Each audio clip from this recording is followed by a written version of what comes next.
देखो, classification of number समझने की कोशिश करते हैं इस प्रकार के छोटे से वेन डायग्राम के माध्यम से। सबसे पहले आता है कॉम्प्लेक्स नंबर।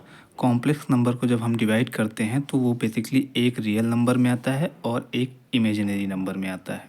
ठीक है, तो यूपीएससी की प्रिपरेशन में इमेजिनरी नंबर का काम नहीं होता है। हम 10th तक की क्लास की प्रिपरेशन करते हैं, इसलिए हमें रियल नंबर पढ़ना होता है, इमेजिनरी नंबर नहीं।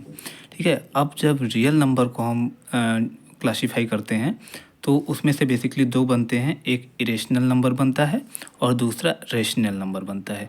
जब हम रेशनल नंबर को क्लासीफाई करते हैं तो इंटीजर्स बनते हैं।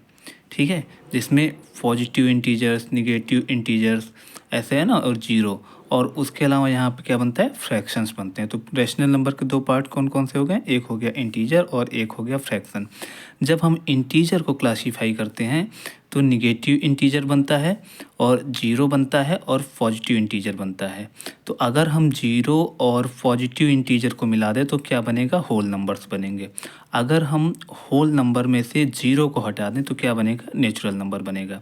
तो यूपीएससी में प्रश्न कैसे बन सकते हैं, स्टेटमेंट बेस्ड प्रश्न बन सकते हैं कि क्या सभी इंटीजर जो है वो रेशनल नंबर हैं या सभी रेशनल नंबर क्या रियल नंबर हैं।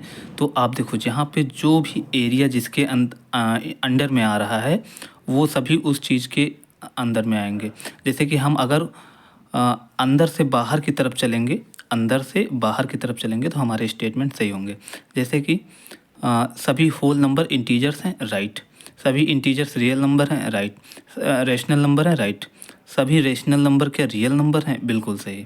ठीक है, सभी रियल नंबर क्या कॉम्प्लेक्स नंबर हैं, बिल्कुल सही, क्योंकि कॉम्प्लेक्स नंबर के अंडर में रियल नंबर का पूरा एरिया आ रहा है, रियल नंबर के अंडर में रेशनल नंबर का पूरा एरिया आ रहा है, इंटीजर के अंदर में होल नंबर का पूरा एरिया आ रहा है। ठीक है, अगर हम जीरो को अलग कर दें, अगर जीरो को मिला देंगे तो होल नंबर।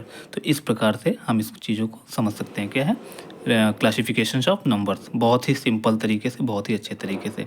ठीक है, तो ऐसी वीडियोज़ के लिए सब्सक्राइब करो चैनल को दबा के। Thank you.